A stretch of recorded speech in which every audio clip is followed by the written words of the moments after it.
Guys এবারে এত পরিমাণে শীত পড়েছে, তাও আমি রোজ রোজ গা ধুচ্ছি, ঠিক এমন ভাবে।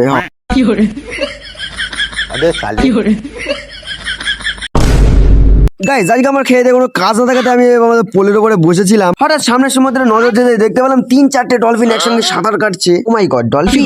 ডলফিন দেখে ব্যাক করলাম আমাদের বিল্ডিং এ এসে দেখলাম আমাদের বাড়ির বস আমাদের গা ধুবি না বলে ওই ঝামেলা টাইপের করছে একটু।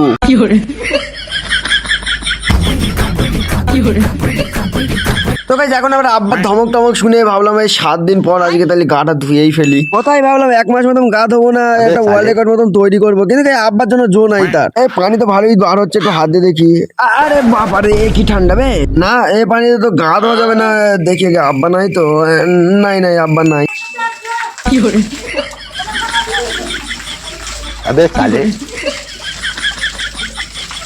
গাইস তোমরা আমার মতো এরকম ভদ্র হয়ে যাও, গাটা ধোয়া বন্ধ করো না, এরকম প্রত্যেকদিন গা ধোয়া, দেখবে আব্বাও তোমাদের খুব ভালোবাসবে।